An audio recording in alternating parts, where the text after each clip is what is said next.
코리아 서킷 말씀을 좀 드리고자 합니다. 이 PCB 관련된 업체들 같은 경우에 이 DDR5 관련돼서 이야기가 나올 때마다 이제 움직이는 경우가 상당히 많았는데 이 인텔의 이제 이 엘더레이크가 10월 27일 날 오늘 이제 이 발표가 되게 되고 11월 4일부터 이제 출시가 된다라고 이제 뉴스 보도가 이제 나온 부분이 있었습니다. 그래서 DDR5가 생각보다 다시 한 번 더 성큼 우리에게 다가왔다라고 보시면 될 것 같고요.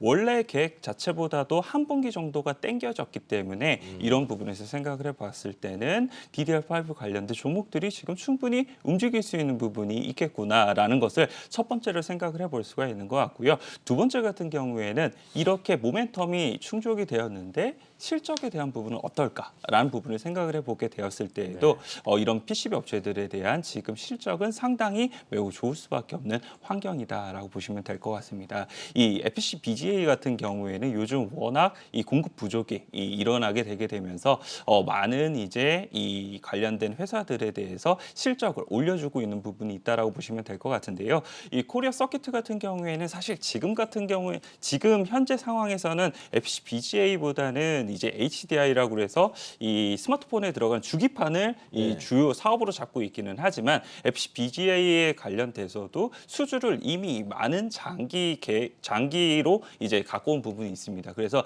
2023년도부터는 연매출로 1,600억 원 이상의 수주를 이미 받아놨다는 점, 이런 점을 생각을 해보게 되었을 때에는 코리아 서킷가 장기적인 관점에서도 실적이 더욱더 많은 부분 좋아질 수 있는 부분이 있다라고 생각을 해볼 수가 있는 것 같고요. 그리고 아까 제가 HDI 주기판 이 말씀을 좀 드렸었는데 이게 사실 별로 돈이 안 되는 사업이었어요. 그래갖고 삼성전기하고 이스페타시스하고 이 사업 부분을 철수를 한 부분이 있었었는데 이렇게 이렇게 이 경쟁자가 철수를 하게 되면 결국 남은 자가 그 수혜를 가져가게 되잖아요. 그런 부분에 있어서도 코리아 서킷가 일단 기본적으로 HDI 관련돼서 이러한 실적에 대한 부분이 나오고 있고 거기에 플러스 이 FC BGA에 대한 신사업에 대해서도 모멘텀을 가지기 시작을 했다라고 보시면 될 것 같고요. 3분기 실적에 대해서 이제 턴어라운드가 될 것으로 예상이 되고 있는데 자회사가 이제 인터플렉스를 가지고 있어요. 이 인터플렉스 같은 경우에 사실 2분기 때 턴어라운드가 될 걸로 예상이 되고 있었는데 이게 한 분기가 지연이 됐단 말이에요.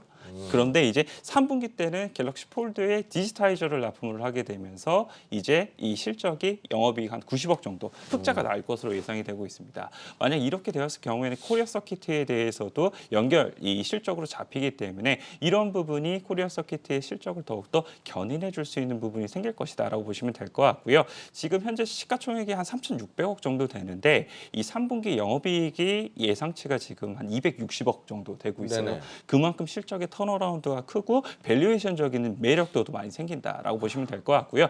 마지막으로 이제 테슬라가 요즘 주가의 흐름이 상당히 좋잖아요. 그렇죠. 이 테슬라 관련된 모멘텀도 가지고 있는데 이 자회사 중에 테라닉스라는 유명하죠. 이 회사가 있는데 이 코리아 서킷가 지분을 이제 또 가지고 있어서 거기에 따른 이제 연결 실적이라든지 모멘텀 같은 경우에도 충분히 받을 수 있는 부분이 있다라고 보시면 될 것 같습니다. 그래서 이 기본적으로 실적에 대한 턴어라운드가 진행이 되고 있고 여기에 모멘텀적인 이 부분이 붙게 될 텐데 지금 주가는 이런 부분을 충분히 반영했기보다는 아직까지는 반영이 일부 되지 않았다라고 보시면 될 것 같고요. 여기서부터 추가적으로 상승이 나오기에 매우 좋은 시점이다라고 보시면 될 것 같습니다. 그래서 1차적인 목표가는 2만 원 제시를 해드리고요. 손절가는 13,000원 제시해드리도록 하겠습니다.